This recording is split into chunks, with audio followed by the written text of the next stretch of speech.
Sejam muito bem-vindos a mais uma quarta-feira de estudo. Hoje nós vamos dar continuidade falando sobre as epístolas pastorais ou as cartas pastorais.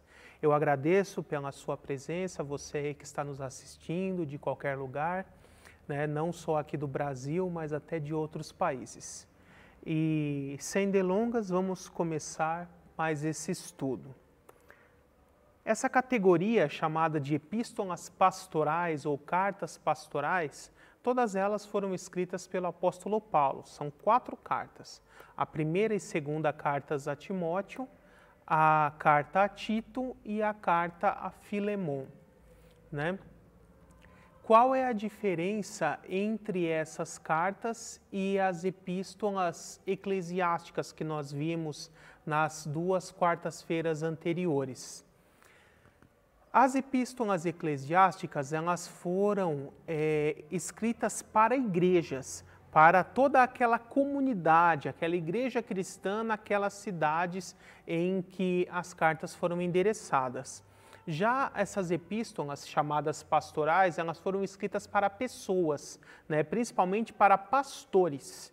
E então, Paulo, ele principalmente utilizou essas cartas para dar orientações a jovens pastores, discípulos dele que se tornaram pastores, para que eles pudessem desenvolver melhor os seus ministérios. Então, a primeira dessas cartas e maior delas é a primeira carta que Paulo escreveu a Timóteo. Ela tem 6 capítulos. Nesse primeiro capítulo, Paulo começa fazendo advertências contra os falsos mestres e ele dá o seu testemunho. Então, ele orienta Timóteo, mas é importante primeiro dizer quem é Timóteo, porque Paulo começa a carta dizendo assim: Paulo, apóstolo de Cristo Jesus, por ordem de Deus, nosso Salvador, e de Jesus Cristo, a nossa esperança. A Timóteo, meu verdadeiro filho na fé. Graça, misericórdia e paz da parte de Deus Pai e de Cristo Jesus, nosso Senhor. Como Paulo conheceu Timóteo? Se nós retroagirmos um pouco, lá no livro de Atos, você vai ver que lá em Atos 16, quando ele está fazendo a sua viagem missionária, quando ele começa a sua segunda viagem missionária, depois de ter se desentendido com Barnabé por causa de Marcos, Paulo, ele desce ali para as cidades de Derbe e Listra. Só relembrando aqui, Atos 16 diz assim: chegou a Derbe, falando Paulo, acompanhado de Silas, chegou a Derbe e depois a Listra, onde vivia um discípulo chamado Timóteo. Sua mãe era uma judia convertida e seu pai era grego. E aqui, então, é a primeira vez que é mencionado Timóteo. Timóteo, ele foi um discípulo que se converteu a Cristo e se tornou um discípulo de Paulo também. Paulo foi um mentor de Timóteo. E depois de alguns anos, Timóteo veio a se tornar um pastor também, ainda jovem. E por conta disso, no seu início dessa caminhada ministerial, Paulo, ele já estando lá em Roma, distante fisicamente, ele escreve esta carta para Timóteo para poder dar várias orientações a respeito de como ele devia proceder em relação ao seu exercício ministerial de pastor ali daquela região. Então, em 1 Timóteo, Paulo começa primeiro dando uma advertência sobre os vários falsos mestres que estavam se infiltrando ali na igreja. Existia o grupo dos judaizantes, esses que diziam que tinham que seguir a lei. Existia o grupo dos gnósticos, que já estava começando a aparecer. E outros grupos ali ensinando coisas contrárias aos ensinamentos de Cristo e dos apóstolos, ensinando heresias, distorções dos ensinamentos. E estes, Timóteo tinha que combater para que eles não pervertessem a igreja de Cristo. Então, no capítulo 2, Paulo começa a dar várias orientações a respeito do convívio eclesiástico, ou seja, da comunidade cristã uns com os outros, como eles deveriam conviver, e não só na sua vida secular, mas também principalmente no momento de culto. Então, ele dá algumas orientações a respeito do momento de culto, da liturgia, a respeito ali da ordem e da decência, de que as pessoas não deveriam interromper o tempo todo para levantar a mão fazendo perguntas e pervertendo a ordem do culto, criando discussões muitas vezes tolas sobre assuntos secundários, e que Timóteo ia ter que lidar com todas essas situações, muitas vezes até com firmeza, né? Até que quando chega no capítulo 3, Paulo ele começa a dar orientações a respeito de quais são os critérios que têm que ser observados na hora de se escolher alguém para se tornar pastor ou diácono, né? E esse aqui é muito importante, porque na carta a Tito nós também teremos um trecho que fala isso, mas ao todo o apóstolo Paulo ele nos ensina 18 critérios que um candidato a pastor tem que ter para poder ser um candidato válido a se tornar um pastor. E vários deles também se aplicam ao diácono.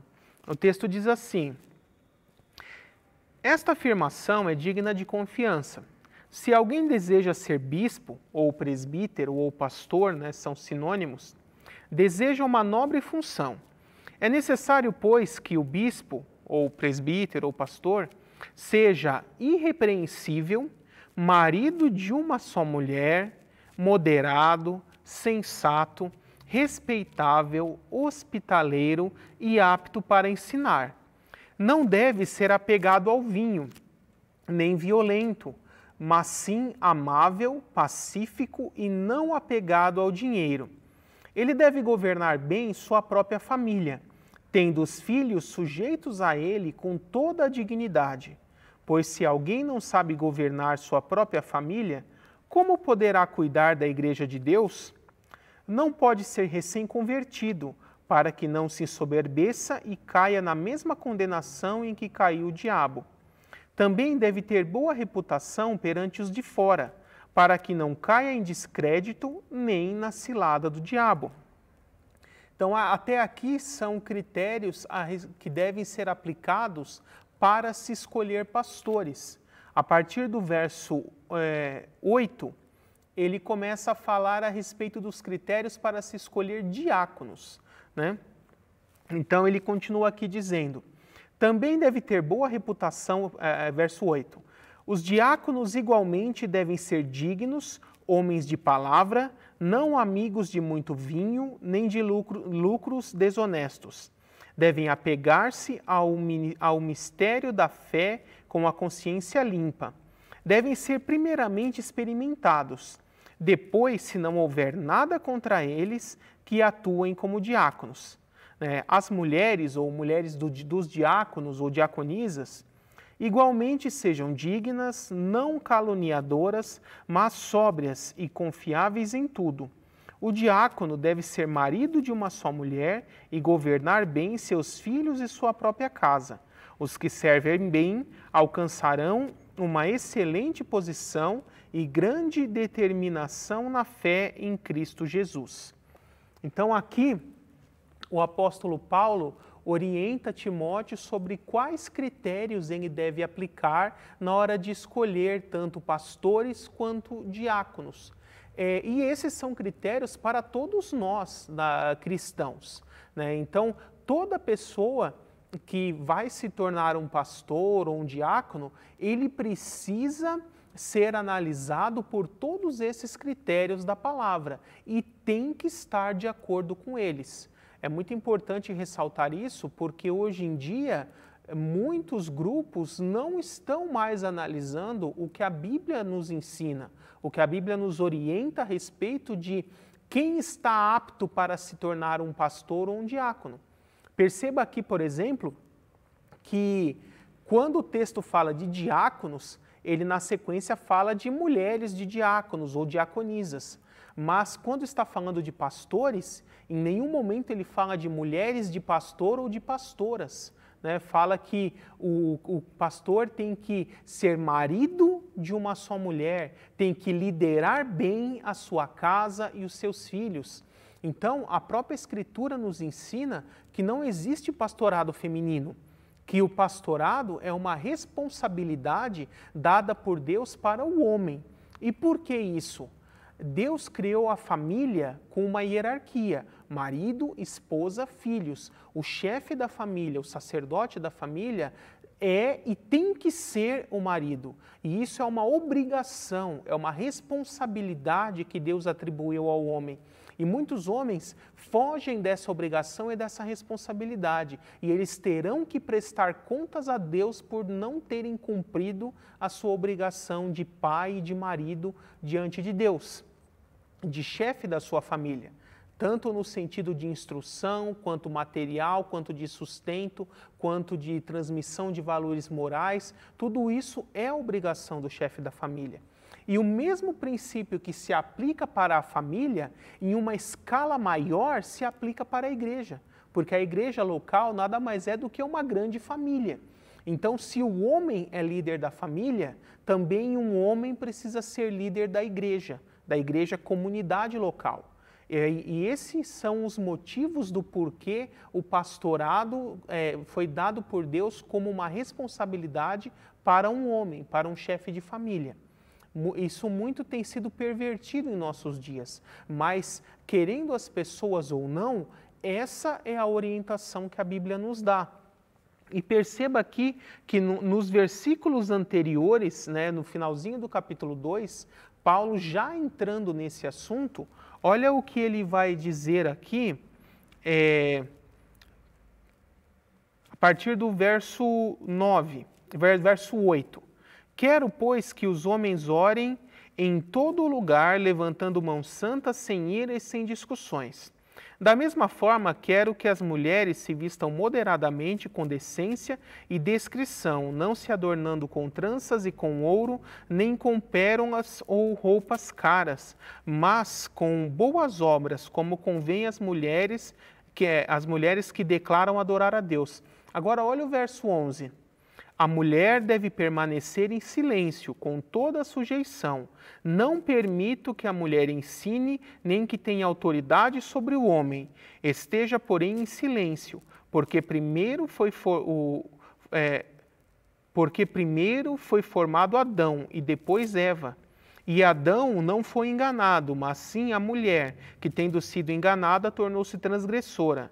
Entretanto, a mulher será salva, dando à luz a filhos, se elas permanecerem na fé, no amor e na santidade com bom senso.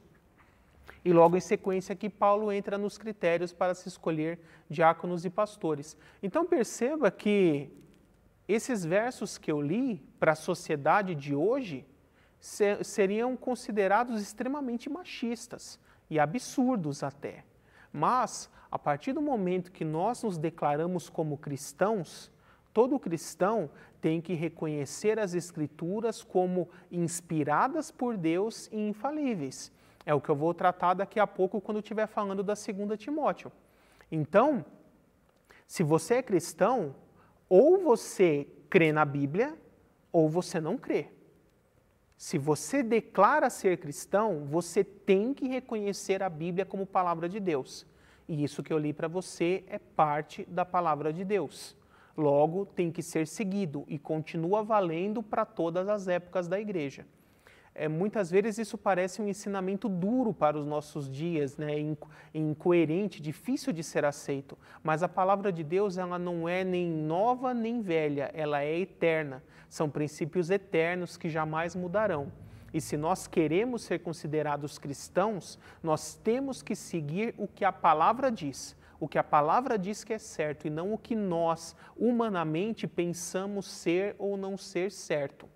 E isso se aplica a tudo o que a Bíblia diz, e não só nesse aspecto.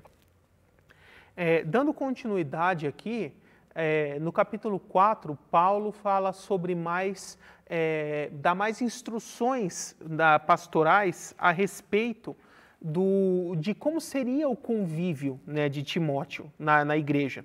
O capítulo 4 diz assim: o Espírito diz claramente que nos últimos tempos alguns abandonarão a fé e seguirão espíritos enganadores e doutrinas de demônios. Tais ensinamentos vêm de homens hipócritas e mentirosos que têm a mente cauterizada e proíbem o casamento e o consumo de alimentos que Deus criou para serem recebidos com ação de graças pelos que creem e conhecem a verdade. Pois tudo o que Deus criou é bom, e nada deve ser rejeitado se for recebido com ações de graças, pois é santificado pela palavra e pela oração. Eu acho muito interessante aqui porque Paulo ele foi duro aqui. Ele disse que alguns estavam pervertendo o ensinamento de Deus para seguir doutrinas de demônios. E entre essas doutrinas de demônios, ele coloca as restrições alimentares. Aqueles que dizem que existem alimentos que não podem ser consumidos e que só alguns alimentos são puros, são santos, e outros são profanos e não podem ser consumidos. Paulo aqui chama isso de doutrinas de demônios. Então perceba que se existem grupos religiosos hoje que continuam ensinando que o cristão deve praticar restrições alimentares e alimentos considerados puros ou impuros, a própria Bíblia chama essa prática de doutrinas de demônios. Nós não devemos seguir isso. O que santifica o alimento é a oração e ações de graças que nós fazemos antes de nos alimentar. Quando nós consagramos aquele alimento a Deus e agradecemos a Deus pelo alimento, ele é santificado, independente de qual tipo de alimento seja. E na sequência, no capítulo 5, Paulo vai falar de instruções a respeito do convívio com as ovelhas em geral, convívio secular, convívio eclesiástico, até de relações empregado e patrão, ou seja, relações trabalhistas, né? E isso se estende pelo capítulo 6, onde ele continua falando do convívio social, para depois fazer o encerramento. Quero ressaltar um trecho onde no capítulo 2, versos 3 e 4, Paulo diz assim, nos versos 1 e 2 ele diz que nós devemos orar por todos, e aí no 3 em diante ele diz: isso é bom e agradável perante Deus nosso Salvador, que deseja que todos os homens sejam salvos e cheguem ao conhecimento da verdade. Então aqui é um dos textos que mostra que a vontade de Deus é que todos os homens sejam salvos, e não só alguns. Por isso, Cristo morreu por todos e o Evangelho é para todos. É importante dizer isso porque existe uma corrente teológica que afirma que Cristo não morreu por todos, que morreu só por algumas pessoas que foram eleitas incondicionalmente e que Cristo só morreu por elas e só essas pessoas irão se salvar. E os demais, por quem Cristo não morreu, não terão nenhuma chance de serem salvos. Isso não é um ensinamento bíblico. O ensinamento bíblico é que Cristo morreu por todos e que sim, todos podem ser salvos. Basta que creiam em Jesus Cristo, entreguem a sua vida a Ele de todo o coração e eles serão salvos. O sacrifício de Cristo ele não tem limitações, ele pode alcançar a toda a humanidade. Só depende de cada ser humano, capacitado por essa graça de Deus, não resistir a ela e crer e se entregar a essa graça. Então esse é o estudo a respeito da primeira carta a Timóteo, e agora na sequência eu vou falar sobre a segunda carta a Timóteo. Segunda Timóteo, ela já tem um contexto bem diferente, né? Porque na primeira carta a Timóteo, como eu acho que eu acabei não comentando, ela foi escrita em 63 d.C., quando Paulo tinha sido solto dessa prisão domiciliar que ele ficou por 2 anos em Roma. Porque da primeira vez que ele ficou preso, quando ele foi julgado perante César, ele foi inocentado e solto. E aí Paulo continuou durante ali pelo menos mais um ano pregando o evangelho já na Europa, na Península Ibérica. E a tradição cristã diz que ele chegou até a Espanha, né? Lembrando que naquela época Espanha e Portugal eram o mesmo país, era tudo Espanha, né? E então, até os limites da Europa, de uma ponta a outra do Império Romano, Paulo viajou e pregou o evangelho e fundou igrejas. Mas depois de um tempo, né, porque Paulo recebeu a ordem de não pregar o evangelho mais, mas ele não obedeceu. Então, depois de um tempo, ele foi capturado novamente, né, armaram ali uma armadilha para ele foi pego pregando o evangelho e foi preso novamente. E dessa segunda vez, quando ele foi preso, quem estava governando era um imperador chamado Nero, e grande inimigo dos cristãos, e por isso ele condenou Paulo, sentenciou Paulo a ser morto por decapitação. E quando Paulo escreve essa segunda carta a Timóteo, ele está novamente preso, já condenado, sabendo que seria sentenciado à morte e que dessa vez não teria como escapar. E é nesse contexto que ele escreve a sua segunda carta a Timóteo como uma carta de despedida, sabendo que eles já não se veriam mais novamente e que em poucos dias ali Paulo seria executado. Tá? Então, no capítulo 1, Paulo incentiva Timóteo a permanecer fiel, sabendo que viriam provações, viriam perseguições, momentos difíceis, mas é quem devia permanecer fiel, acima de tudo, fiel a Cristo, e além de ser fiel a Cristo, fiel ao seu ministério, ao seu chamado pastoral, à comunidade cristã que ele estava cuidando. E esse é o conteúdo aqui do capítulo 1. Depois, no capítulo 2, ele incentiva fortemente a Timóteo a se apegar firmemente no seu chamado pastoral, se empenhar com todas as suas forças para que ele possa dar continuidade a esse legado que foi iniciado pelos apóstolos. E até que no capítulo 3, né, ele dando continuidade a esse pensamento, ele chega num trecho muito importante para nós, que diz assim, a partir do verso 16, aliás, 15, porque desde criança você conhece as sagradas letras, que são capazes de torná-lo sábio para a salvação mediante a fé em Jesus Cristo. E no verso 16 ele vai dizer, toda a Escritura é inspirada por Deus e útil para o ensino, para a repreensão, para a correção, para a instrução na justiça, para que o homem de Deus seja apto e plenamente preparado para toda a boa obra. Então, esse é um dos trechos das Escrituras que confirmam a inspiração da Bíblia, a inspiração da palavra de Deus. Alguns podem se levantar e dizer assim, quando Paulo escreve a expressão Escritura aqui, ele está se referindo só ao Antigo Testamento. Num primeiro nível, sim, mas não só a ele, porque depois, quando nós vamos olhar lá a segunda carta de Pedro, Pedro vai dizer que Paulo escreveu várias cartas e que as pessoas que se desviaram da verdade pervertiam os ensinamentos contidos naquelas cartas da mesma forma que o fazem com as demais escrituras. Então o apóstolo Pedro disse que as cartas de Paulo também fazem parte das Escrituras, né, mostrando que não é só o Antigo, mas que o Novo Testamento também é inspirado por Deus e útil para o ensino, para a exortação, para o homem de Deus em todas as áreas da sua vida.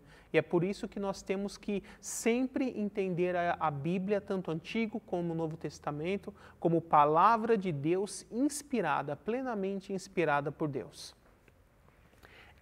Então, no capítulo 4, Paulo faz a sua despedida, já sabendo que logo seria morto, né? E ele diz assim, na presença de Deus e de Cristo Jesus, que há de julgar vivos e mortos por sua manifestação e por seu reino, eu o exorto solenemente, pregue a palavra, esteja preparado a tempo e fora de tempo, repreenda, corrija, exorte com toda a paciência e doutrina, pois virá o tempo em que não suportarão a sã doutrina. Ao contrário, sentindo coceira nos ouvidos, juntarão mestres para si mesmos, segundo os seus próprios desejos. Eles se recusarão a dar ouvidos à verdade, voltando-se para mitos.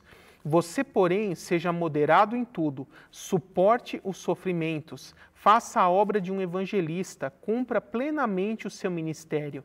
Eu já estou sendo derramado como uma oferta de bebida, né? ou libação, também era chamado em algumas traduções. Está próximo o tempo da minha partida. Combati o bom combate, terminei a corrida e guardei a fé. Agora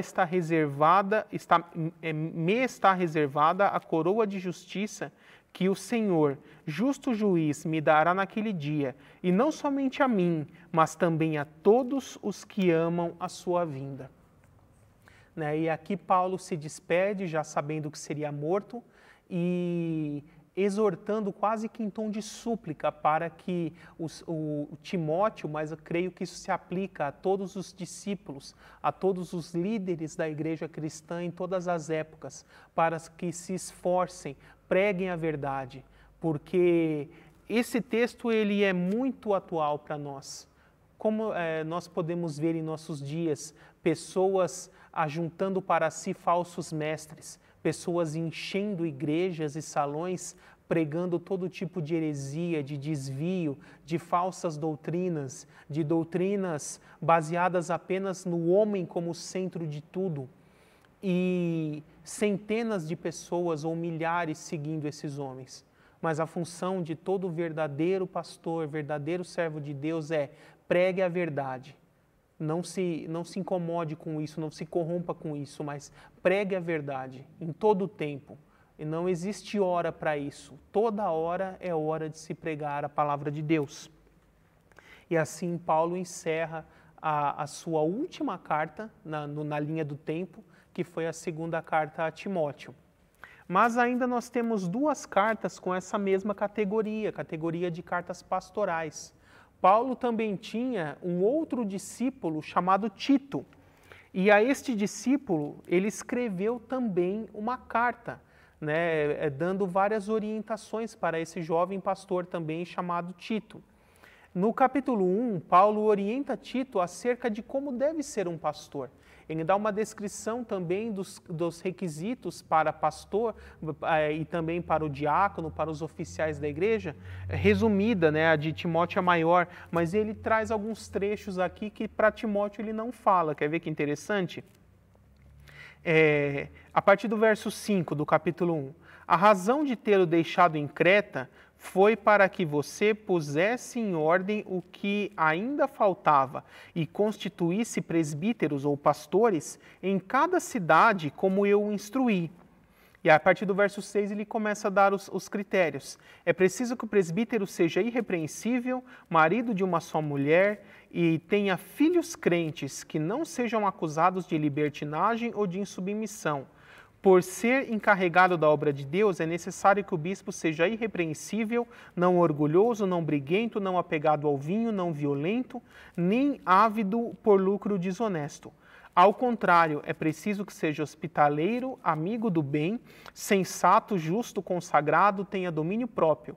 Agora, olha que interessante o verso 9, ele diz assim: e apegue-se firmemente à mensagem fiel da maneira como foi ensinada, para que seja capaz de encorajar os outros pela sã doutrina e de refutar os que se opõem a ela. Então, perceba que o próprio Paulo diz que é um pré-requisito para o pastor ser um bom conhecedor da palavra para ter condições de ensinar as pessoas e refutar aqueles que trazem falsos ensinamentos. Então, muitas vezes eu vejo pessoas falando assim, pastor não tem que se envolver em debates, não tem que debater com integrantes de seitas e pessoas que defendem esses outros ensinos. Na verdade, eu digo, irmãos, tem sim, porque nós temos obrigação de defender a verdade. Paulo diz aqui que o pastor, ele tem que ser profundo conhecedor da palavra e ter condições de poder refutar os que se opõem a essa doutrina.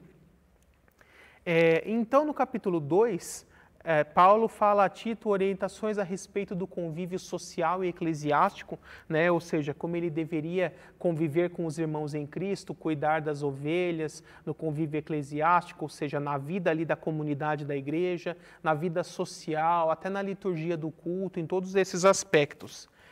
E não somente a eles, né? Mas como eu disse, essas cartas se aplicam a todas as igrejas, a nós, a todos os pastores de todas as épocas, e elas servem como critério, como norte para a forma correta que nós devemos agir. E eu quero deixar um texto específico, né, aqui de Tito 2,11, diz assim: porque a graça de Deus se manifestou salvadora a todos os homens. Ela nos ensina a viver de maneira sensata, justa e piedosa nessa era presente, enquanto aguardamos a bendita esperança, a gloriosa manifestação do grande Deus e Salvador Jesus Cristo. Então perceba que, mais uma vez aqui, Paulo diz que a graça de Deus concedida por meio do sacrifício de Cristo, ela foi dada a todos os homens, né? A graça de Deus se manifestou a todos os homens.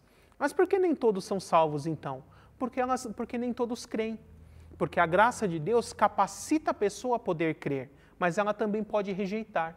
Então aqueles que escolhem resistir a essa graça e rejeitá-la não são salvos, mesmo tendo plenas condições de poderem ser salvos, mas permanecem em sua incredulidade.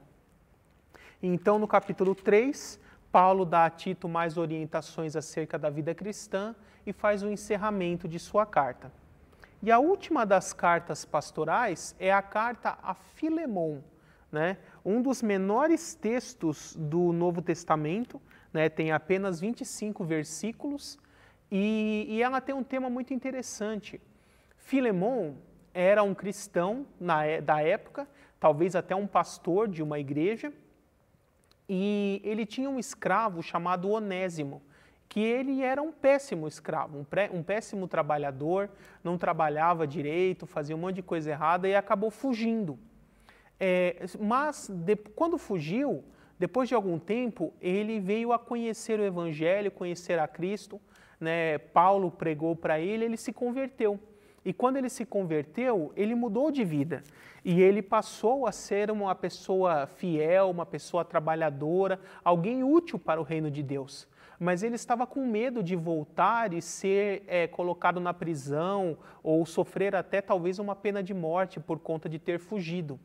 Então, Paulo escreve essa carta a Filemon e entrega nas mãos de Onésimo, né, para que o Onésimo já volte e dê essa carta, pedindo para que Filemon o receba novamente, porque agora ele se converteu, antes ele era só um escravo, mas agora ele é um irmão em Cristo e deve ser tratado como um irmão em Cristo, e que Filemon deveria recebê-lo de volta, perdoá-lo, né? Onésimo também tinha roubado o seu patrão, né? Então Paulo fala, e se ele causou algum prejuízo, roubou alguma coisa, coloque isso na minha conta que eu pagarei assim que eu puder. E essa carta serve para mostrar essa diferença de realidade, né, de uma pessoa antes de se converter para depois que já se converteu, quando ela é perdoada, quando ela se torna um irmão em Cristo, e aquele que antes era só um senhor, um patrão, agora ele tem que ver aquela pessoa como um irmão em Cristo também. E esse foi o objetivo aqui da carta de Paulo a Filemon, a última das cartas pastorais. Então, aqui nós terminamos esse outro grupo de livros do Novo Testamento, o grupo das cartas pastorais. E a partir da próxima quarta, nós estudaremos as epístolas universais, que são as mais 7 cartas, não escritas por Paulo, escritas por outros apóstolos, e que elas são chamadas universais porque foram destinadas a todos os cristãos de todas as comunidades cristãs e não de um lugar específico, como foram as cartas eclesiásticas. Vamos fazer uma oração. Senhor Deus, mais uma vez, muito obrigado, Pai, por esse tempo em que nós podemos estudar da Tua Palavra, conhecer mais da Tua verdade, Senhor, dos Teus planos para nós, dos Teus ensinamentos. Peço, Espírito Santo, para que abra o entendimento de cada um dos que estão assistindo ou irão ainda assistir esse vídeo, para que eles possam entender a Tua palavra e aplicar de forma prática em suas vidas, todos esses ensinamentos que estão sendo passados. Muito obrigado por tudo, Senhor. Essa é a nossa oração, em nome de Jesus. Amém. Mais uma vez eu agradeço a sua presença, que Deus te abençoe e nos vemos na próxima quarta-feira de estudo para falar sobre as epístolas universais.